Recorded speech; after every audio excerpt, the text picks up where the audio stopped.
with demand expected to come back, the question remains, does this mean the economy is back on track? Companies now, after experimenting with offshore in places like India, Philippines, and Poland, want to bring those jobs back. We invest in the U.S. We're the biggest exporter in the country. In the cycle we're in right now, we're creating jobs. From Radio America, it's Neil Asbury's Made in America, the show that explores American industry, large and small, and promotes American-made products everywhere. Put Neil Asbury's Made in America to work for you. A very big welcome to you today. I'm your host, Neil Asbury, together with co-host Dr. Rich Ruffin. Rich, we got a really, really great show today. Lots of really wonderful things to talk about. Things that are people doing out there to help the entrepreneurial and small business community, what the administration is doing with regulation, trying to get the economy back going again. But this week there was another 2 plus million that filed unemployment claims. And, you know, that brings to over 40 million people who have filed claims. But I guess the good news in all of this, continuing claims are actually down. That's right. So it means that a number of people who have filed claims are no longer filing claims because they're back to work. So that is at least some good news coming out this week about unemployment, are people getting back to work. And we can see that, and there's a reason why, is because states are opening up. States more aggressively, some less aggressively, others. But overall, I believe that the momentum right now is to get the economy back going again. And large parts of our economy are getting back to work, which is very good news. No, that's great news, and this is exactly what we need to be doing. You know, I think it's fine that we came out with programs to help really small business. I'm very worried about the small businesses in the United States. It's the backbone of this country. Job generators. I mean, just an incredible place to be, and a chance for the average person to have a share of the pie of the American dream. And that's where it's at, exactly. And the sad thing is, you know, if you drive around the country, we happen to be in Florida, but, you know, if you drive around the country, wherever you are, you know, I drive it down into the Keys a lot, down in the Florida Keys. I have a home there. And it's really sad to see all of the for sale and for rent signs on businesses. I'm not talking about homes. I'm talking on businesses. Yeah. There's so many storefront things. Yeah, storefront that just did not survive, right? Well, that's the sad part. Or strip malls where they were once filled. You walk by and you see 25% of the space, you know, cleaned out. You know, they're not there anymore. Yeah, and that's very upsetting. And imagine someone who worked all their life to have something just that we're describing, and then out of their nothing to do with their decision-making process whatsoever. Nothing. They lose it all. People lose 30-year-old businesses that belong to families. It's very hard to get it back. But the good news is that we are opening. We have to open. That's the solution. That's the actual vaccine against this whole thing. That's the vaccine for the economy. You have to work your way out of it. It's not going to be a handout. I don't care if you give $1,200 and $1,200 and you're able to give a PPP to somebody. At some point, A, that's got to get paid for. And letter B, you really are never going to have enough money to facilitate everybody getting back to work and making it work for themselves. They've got to do it for themselves. We have to work our way. I mean, it's sort of like a Four Seasons moment, working my way back to you, baby. Oh, my goodness. So yeah, that's it. You've got to work. We get all the old hits. Yeah, I can't help it. You know what I mean? But that's my thought on that, and I'm very happy to see people going back to work. We got to, and it's never too late. By the way, hey, look, I hate everybody, you know, who have lost their dreams, but it reminds me of, you know, something else that happened. It was Ray Kroc, you know, the guy who founded McDonald's. You know, he was in his early 60s when he went out on a limb to create McDonald's. Absolutely an amazing story. So, oh yeah, especially how we convinced the McDonald brothers to sign it over to him. It's never too late. It's never too late. Story, you know, it's never too late. Absolutely. Hey, Rich, we're very pleased to bring on the show right now Trey Bowles. He's the co-founder and chairman of the Dallas Entrepreneur Center, and they're doing something really cool down in Dallas. They do a lot of great stuff in Texas. Great business state, very friendly to entrepreneurs and small businesses. And we're very pleased that Trey is able to join us right now. Trey, welcome to Made in America. Thank you guys so much for having me today. So it was very interesting to us to see, what you've done, the Dallas Entrepreneur Center Network, otherwise known as the DEC Network, that you've raised more than $1 million from private money for a relief fund, a COVID-19 relief fund that you're making available up to $25,000 for the small business and entrepreneur community of Dallas. I mean, that's in the surrounding area. I mean, that's just a marvelous story, and it just goes right to what Rich and I was just talking to, getting our people back to work and saving our small businesses. So how did this all come about? Well, when we saw the response needed for small businesses and entrepreneurs when COVID-19 came out, we immediately went to the drawing board and said, look, what we do, which is help entrepreneurs start, build, and grow businesses, our mission has never been more important than it is right now. And so we did three things, really, to come up with a strategy to support those customers. The first thing we did was we created a one-stop shop website that would have all the resources that you needed as a small business or entrepreneur to help you through the COVID-19 pandemic. Things like information about funding opportunities, information about online events and virtual events that you could participate in, something that we call the Fast Start Mentor Program. And that was the second sort of leg of the stool, was we realized that people were going to need actual one-on-one interaction with a subject matter expert, service provider, experienced entrepreneur who could come in and help them come up with a strategic and tactical approach to address the reality of what they were facing, which was really being smacked in the face with something that they had nothing to do with, took no part in, and were going to unfortunately bear the brunt of in terms of businesses in the U.S. The final piece was, if we can combine these two non-monetary resource components together with a monetary piece, then we could actually create something that we believe to be a holistic package, a holistic offering to give entrepreneurs and small businesses what they needed. So we went to the business community. As you mentioned before, the Dallas is, all of Texas is such a business-friendly state, and our businesses and community, philanthropic community in Dallas is no different. We went to them and said, look, it's our responsibility to respond to the needs of the lifeblood of our economy, which is our peers, these small businesses. All of those things kind of came together to create a unique fund opportunity, which is a combination of those non-monetary and monetary benefits. So let me ask you this. I'm anxious. I know Dallas well and Houston well, and I've done a lot of business in the state of Texas. I love Texas. It's a great state. I like your governor. I like the mayor of Dallas. I like the mayor of Houston. You are right. It's a city of a lot of small business and entrepreneurism. So what's the feeling in Dallas in the small business community? What are you hearing from them on the street? I mean, how concerned are they, and what are their thoughts? What are their fears? I mean, what's the pulse of what's happening there? Well, I think so many businesses, especially small businesses, and these are businesses, some of which have been in business for 20 or 30 years. You know, they don't live on anything more than paycheck to paycheck. They may have 3 weeks of cash reserves in their business for what they're doing.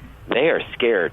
Lots of them are out of business already, and many of them are trying to figure out, how do I sort of go into hibernation for a little bit now so that I can come up with a new plan and emerge from this process in a better place than I was when I went in. And so they are really yearning and in need of this money. And what we've seen specifically in the minority and women-owned business community is that over 90% of the women and minority-owned businesses in the country, small businesses in the country, are not getting access to the PPP, and they are struggling. And so there are several other governmental, specifically Dallas, City of Dallas, Dallas County-related funds that are available to them.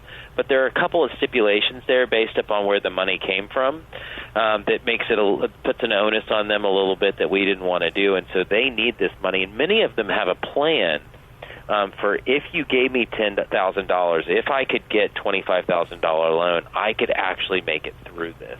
So they're worried. And frankly, we all are at this point. Nobody knows when this is going to end. But we have to respond to those needs because, as you mentioned before, and as I said, this is the lifeblood of our economy. And over 95% of the people in the U.S. work for small businesses. If we don't have small businesses, we don't have big businesses. And so we've got to address this need. As I tell people all the time, the state of small businesses is an emergency, just like the health scares of the citizens across the United States. So, Trey, how much money have you given out so far?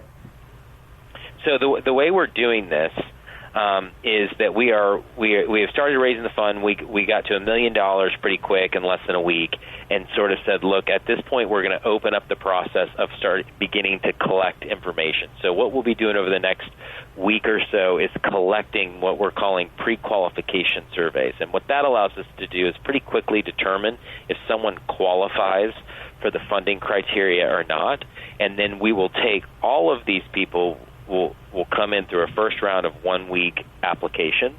We'll pull all the applications in. We'll run a lottery process. We'll award out all the money that we have then we'll close it. We'll keep raising money, and then we'll do that same process every few weeks, every few months as we can, as long as we continue to have money going through the process. Because even though we're trying to raise $5 million, if it was $25 million, that wouldn't be enough to support all the needs of all the small businesses. So we just have to keep working on this as long as we possibly can, and creating opportunity for as many small businesses as possible to help not only survive through this crisis, but thrive on the other side of it. Hey, Trey, excellent. I mean, it's just absolutely wonderful what you're doing. Trey Bowles, co-founder and chairman of the Dallas Entrepreneur Center. Great work, and we really appreciate what you're doing. And just let's get that money to them as quickly as we can, because I just hope they can hang on. So many people are struggling right now, and at least you're doing something about it. Congratulations on all the hard work you're doing. Trey Bowles, co-founder and chairman of the Dallas Entrepreneur Center. Thanks a lot, Trey. Thanks, guys. Thanks for having me. Have a good day. Coming up, Dr. Rothman and I have a whole lot of things to discuss. You don't want to miss it. Made in America.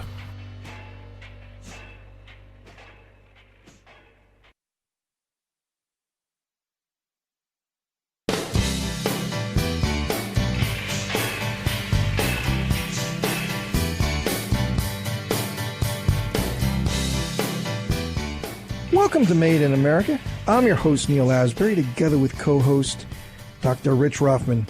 So, Rich, a lot going on, and what we're starting to see. I mean, it's very scary, very concerning, but we're not at the end of this yet. Is the bankruptcies? Especially who are consumer-facing companies. Hertz. Who would have ever thought that Hertz? They're number one, right? I mean, was it Avis was number two and they try harder? Because Hertz was just like unbeatable. They were unbeatable. Nobody could beat Hertz. They couldn't even catch him in the airport because O.J. Simpson was running through the airport. Well, maybe that was the problem of Hertz. He was to get away from the police. I don't know. I got confused. But but that's and then we see J.C. Penney filing for bankruptcy. We're seeing Tuesday morning J. Crew filing. I mean, Neiman Marcus. And I think we're just seeing the tip of the iceberg right now. I mean, I think between now and the end of the summer, we're going to continue to see some very, very big bankruptcies. But what comes out of that, though, is it's not like the business is going to go away. I mean, it's just going to be other people or other ways of doing business, right?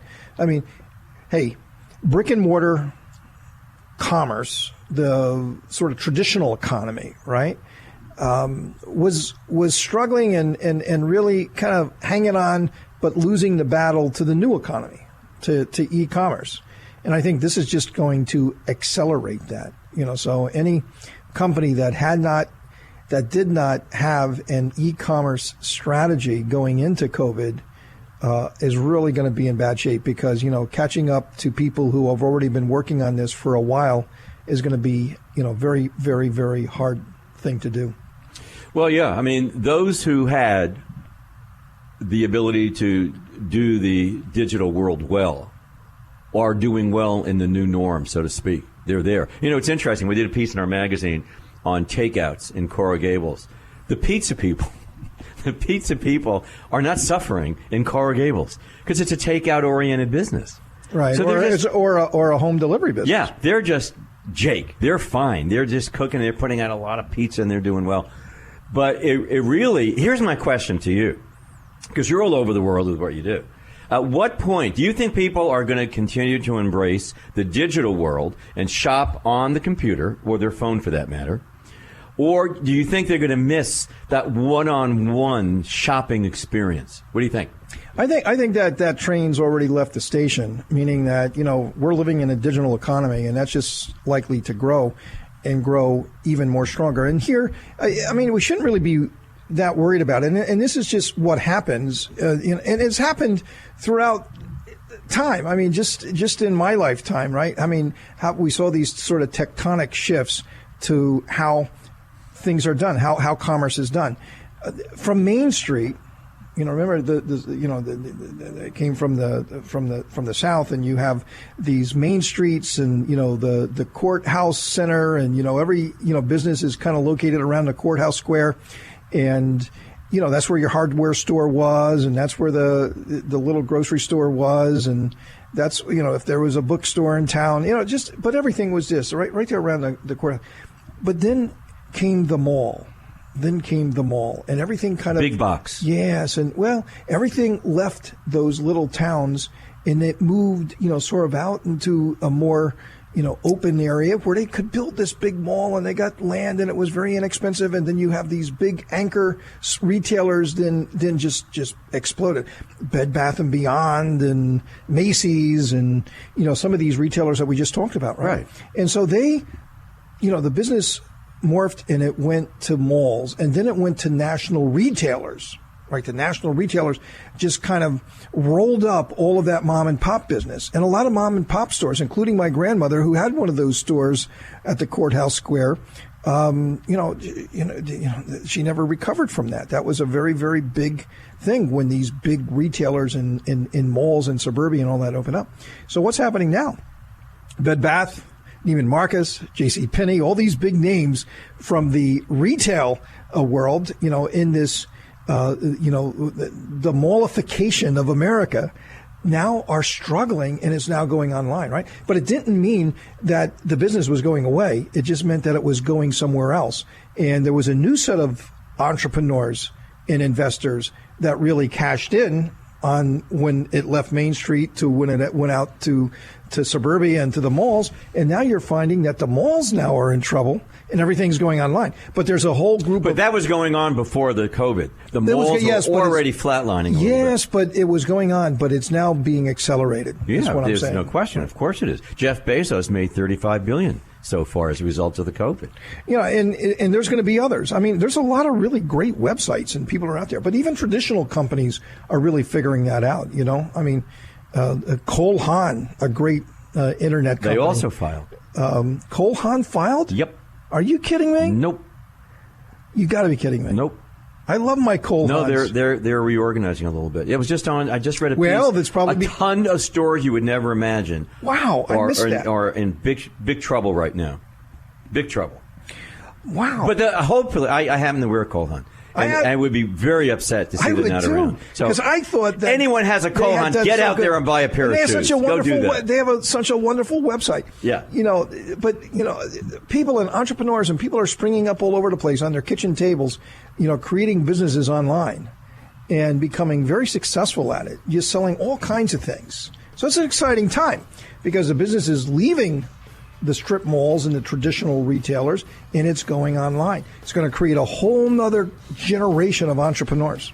Yeah, exactly. Hey, look, Rich, wonderful discussion, but we have something really good coming up. We have the president and the CEO of the Competitive Enterprise Institute. We've had a lot of folks from CEI join us in the past, but today we have the president and CEO, Kent Lassman, coming on to talk about regulation, or in fact deregulation, and what that could do to get our economy back working again. You don't want to miss it.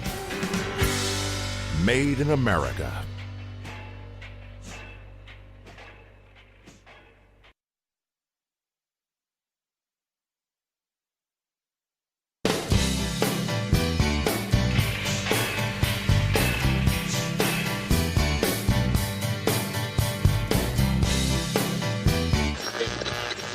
sharply higher at the open, stocks continued to perform well over the course of the day Tuesday. And I think that bodes well here over the next couple of years for having bigger demands coming to this country. Now, more of Neil Asbury's Made in America. Welcome to Made in America. I'm your host, Neil Asbury, together with co-host Dr. Rich Roffman. So, hey, Rich, we got the competitive enterprise, actually the president and CEO of the competitive enterprise going to join us here just in a moment, Kent Lassman. And over the years, we've had a number of people from CEI on our show. Wayne Cruz, he's been with us, a great guy, always fun to interview him. And he always does this paper about regulation and, what the government needs to do and all this crazy regulation stuff. And we've had a lot of discussion with Wayne over the years, and it was very entertaining. And some of the things that he would bring up about, the things that we're spending money on and how our tax dollars are working or not working, and, the regulation and things that we regulate that we shouldn't be, and all of this nitpicking that goes on within government, preventing the entrepreneur, the small business owner, the risk taker from going out there and being successful. And despite all of this, our entrepreneurial community still continues to do wonderful things. But how about if we really, once and for all, did something to deregulate and to take away this burden across many industries? It's not just one industry. I mean, just many industries. Some regulation is okay. We do need it. But boy, we've just gone crazy. We've run amok on regulation over the years. And are we cleaning it up? And are we cleaning it up fast enough? So we're very pleased, as I said, to have the president and CEO of the competitive enterprise on with us right now, Kent Lassman. Kent, welcome to Made in America. Oh, thanks for having me, Neil. It's a treat. So, first of all, give our best regards to Wayne, and great guy. I will absolutely do that. He is. I loved hearing your description of him because he's one of the folks that, when I was able to, I would love to amble down the hallway and find him just to find out what he's working on and what he's coming across that particular day, because he's got great insights into the way the government actually works. And he's not shy about his passions and thoughts, and he's very articulate, and he's witty and funny too. Hard to find that complete package. But tell us, what's going on? The president says, "Hey, look, we're going to have this executive order. We're going to stimulate this economy. We're going to deregulate. It's the way that we're going to have to go forward to get this economy going again post-COVID." And are we going fast enough? Has the president delivered on this? Are there roadblocks still out there preventing us from getting this regulation dealt with? What do you think? Well, let me see if I can wind back half a step just to set the context. And there's been a pretty remarkable set of activities over the last 3.5 years. The president campaigned in 2016 on a handful of issues consistently. And one of them, to great surprise of many political analysts, was regulatory burden. He loved to talk about, in particular, he would talk about the EPA, but depending on where he was in the venue, he would consistently talk about regulation and the way it affected people. And as a result, he has governed with an eye for his administration on regulatory burdens. And we've seen tremendous progress.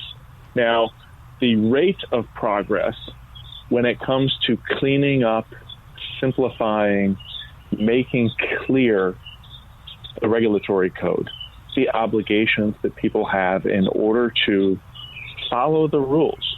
Because, your listeners, most people, they just want to know what the rules are and how to follow them. They don't want to argue about them. They just want to, get that taken care of so they can do whatever it is that is their business. That rate of progress has been declining. One might think of it as going through the orchard and picking the low-hanging fruit. And then along comes this massive crisis and shock in 2020, early 2020.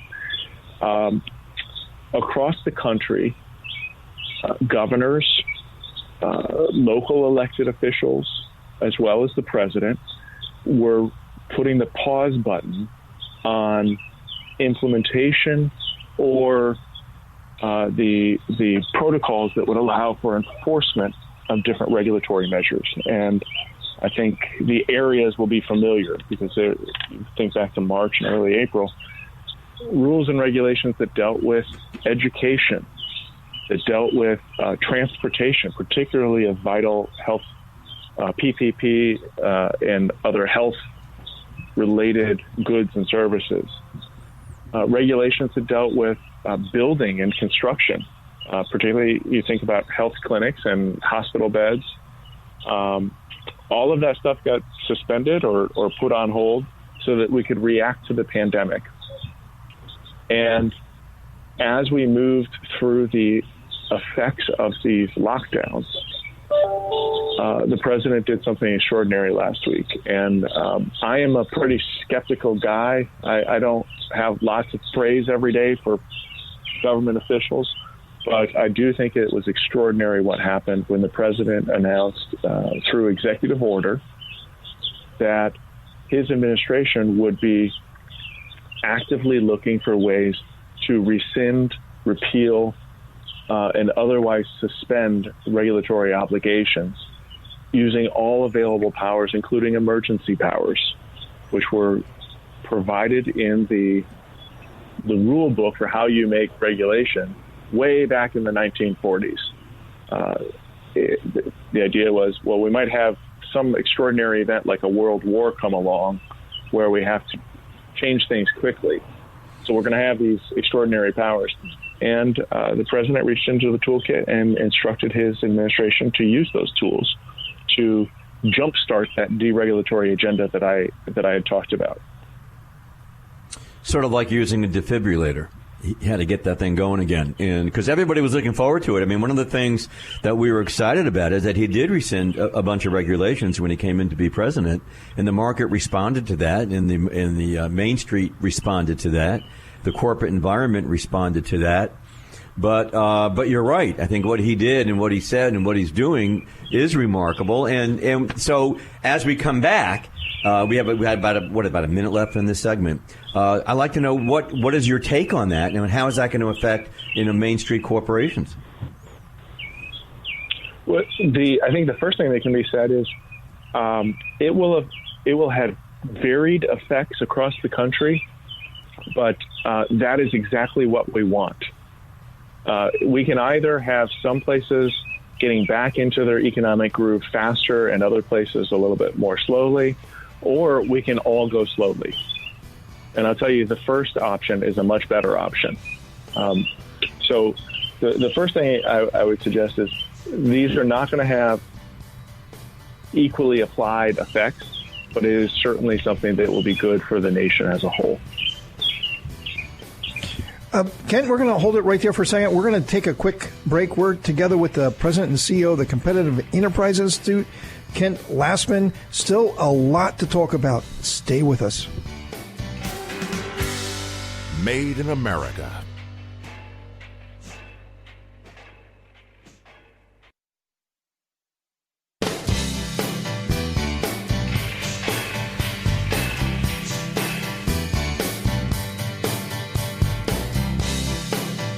Welcome to Made in America. I'm your host, Neil Asbury, together with co-host Dr. Rich Rothman, and we are together with Kent Lassman, who's the president and CEO of the Competitive Enterprise Institute. So just quickly, maybe we could switch into, what you're predicting for the economic recovery here over the next quarter or so. I think that's on everybody's mind. But, Kent, one of the things that, Rich just brought it up a moment ago, that when the president, 3.5 years ago, he quickly said, we're going to get on regulation. Regulation is stifling the economy. And for every new regulation, we have to get rid of 2 regulations. Now, I read something the other day that, that really has not happened. I mean, for every regulation, we haven't nixed 2 regulations. Maybe I'm wrong, but has he delivered on that promise? I think he has. I think he's delivered well on it. The problem for analysts as well as just regular folks across the country trying to understand how their government works is that the way these things get counted is very confusing. And so people will change the parameters for what counts and doesn't count. The White House, the president and the advisors, they like to count anything that they touch. And they come up with a rationale of somewhere in the neighborhood of this past year, about 4 deregulatory activities for every regulatory activity, a 4-to-1 ratio. If you look only at the most significant, which is believe it or not, significant regulation is a legal term of art. That means something. It's a regulation with a estimated impact of a certain size across the economy. If you look only at the economically significant regulatory activity, it's not quite 4-to-1. It is closer to 2-to-1. Now, mind you, 3 years ago, that same figure was in the order of 20-to-1, right? So it is becoming increasingly difficult to find big areas where they can deregulate or deregulate with speed, because these things take time to unwind and oftentimes have very specific instructions from the Congress requiring the regulators to do things, which is why it's so extraordinary, the move last week to devolve power. And oftentimes we talk about devolution. We think moving power from the federal government to state government or moving it in that way. Here we're devolving power from government regulators, unelected officials that are oftentimes, not always, but oftentimes unaccountable to any elected office. We're devolving it from them into the hands of our households, into the hands of our business community, the people that need to open the dry cleaner or the restaurant or the light industrial park. We're putting the power back in their hands. And that is why I was saying it's so truly extraordinary what's happening, with a focus as deregulation being the lever to drive renewed economic activity. So, to kind of switch a little bit, and Rich, I'd like to get you in on this one as well. What sort of recovery do you see? I mean, there's a lot of talk out there, in the press, and again, everything is political, right? So, if you're reading the liberal press, it's like, we're going to be in the doldrums for the next 100 years. On the conservative side, we're going to have a V-shaped recovery, and, we're going to be all back to work and happy days are here again. What do you think? There's this old saw about statistics and government measures about productivity. And through the 80s and mid-90s, there was this debate among economists about how to understand productivity. Because every year, if we do the same things, but we get more output and it costs the same, there's some sort of productivity growth there. And the idea was productivity shows up everywhere in our economy, in our lives. Our televisions get better, our cars get faster, the refrigerator costs less. It shows up everywhere but in the statistics. And I think there's something there for what the second half of 2020 is going to look like.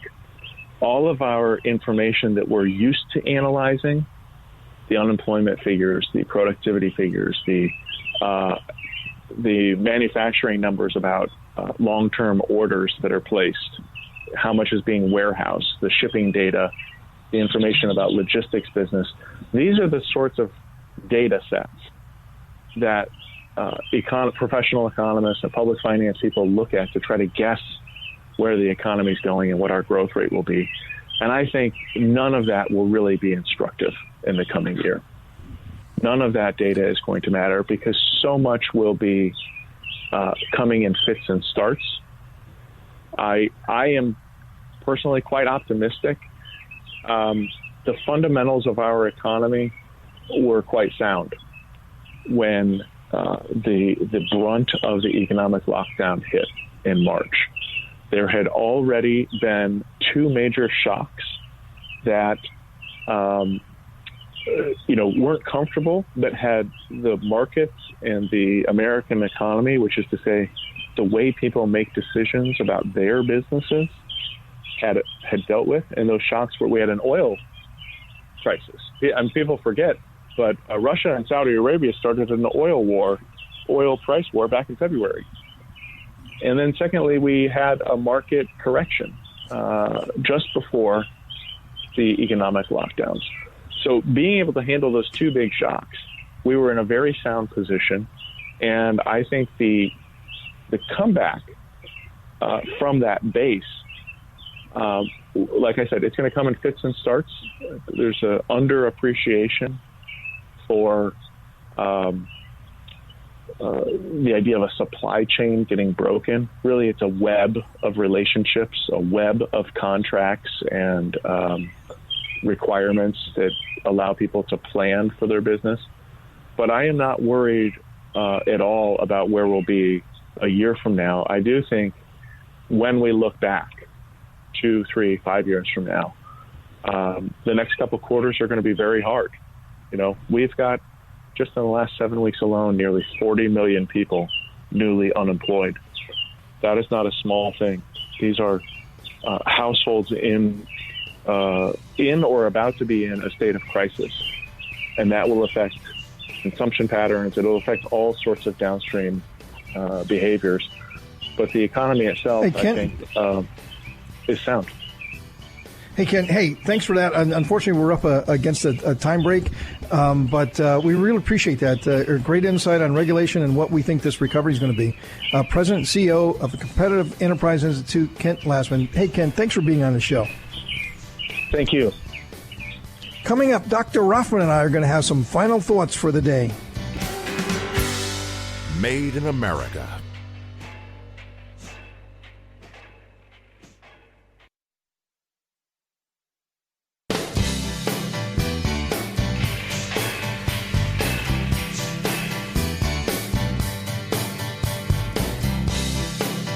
Welcome to Made in America. I'm your host, Neil Asbury, together with co-host Dr. Rich Rothman. So, Rich, I just got to bring this up. SpaceX, I think that's an incredible story, right? And I know in our office that everybody was really anticipating this past week that they're going to launch this.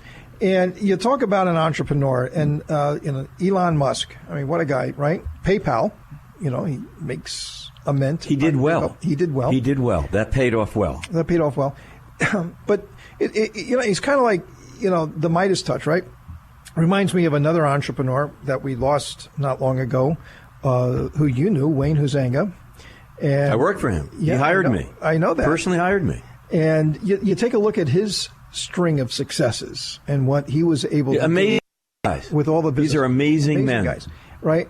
And, two different sort of eras and both incredibly successful. But that Elon Musk, his... the thing that, kind of sparked this whole sort of vision of his, SpaceX, was his simple statement that he wanted to grow a rose on Mars. I want to grow a rose on Mars. Matt Damon grew potatoes on Mars. I want you to be aware of that. Well, he even wanted to grow a rose before that.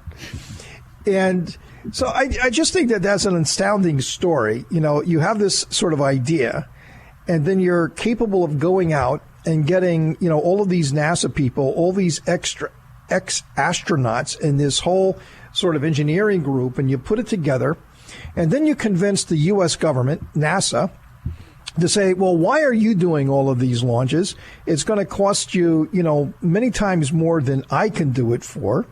If there's a problem, I can quickly go there and fix it. You're over-regulated, and you got all these regulations we were just talking to Ken about, and it's just preventing you from moving at any sort of speed. Well, they're a horrible bureaucracy. Well, that's right. He cuts through that. It's like the U.S. Postal Office of the space program. And, hey, I'm going to cut through all that.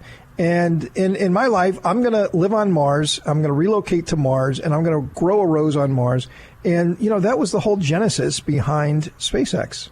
an amazing story. But I always thought, I mean, how are these guys going to make money at this? How are they going to do it? But I mean, they got like a $500 million contract from NASA, and that's just kind of like a down payment.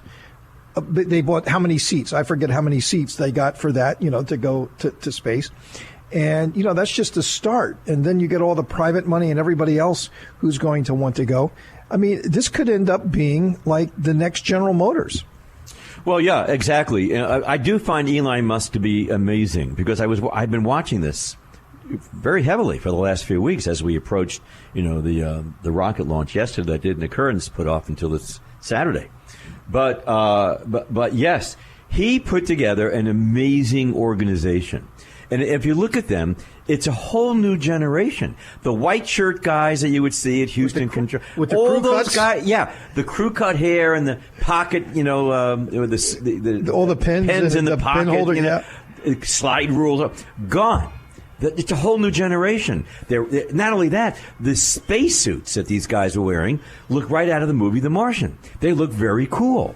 And what I thought was even more brilliant is that all the cars that they're using to move people around at Cape Canaveral right now are his cars. They're Teslas. So the guys got to the space area, the launch pad, by being in the back seat of a large Tesla. And I thought, wow, this is very cool. This guy is amazing. Maybe all the CEOs should live under their desk occasionally and do something, because he does have this creativity. Leave it to the private sector. What I find amazing is that America in all these years couldn't get their primary boosters to re-land. They threw them away. They fell into the ocean. They got ruined by salt water, or they blew up, or whatever they say. Not Elon Musk. He saves them.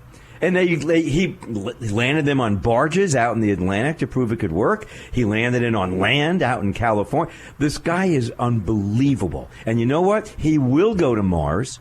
He will grow a rose. He will do this, and he's young enough to make it happen. Yeah, quite a fascinating story. We got to follow that, and it's just I'm just really amazed by that whole story. I'm amazed by Mars. I love to watch stuff about Mars. I love it.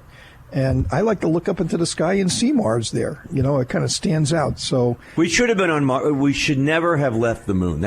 We had it down. We did it so many times. After Apollo 13, it got really cool. They did it right. Everything was fine. We threw the rocket away. We didn't even have the Saturn V rocket. We didn't even have the dyes for it. We can't make it again. That's why we have guys like Elon Musk. We should be colonizing the moon, which we will. And then we're going to go to Mars. You may wind up going to Mars. I look forward to it. You can buy the ticket. You can grow a rose. Make a potato. Well, Rich, unfortunately, we're out of time. It just flew by. But we're going to be back again next week for another adventure of Made in America, where we never stop fighting for your jobs.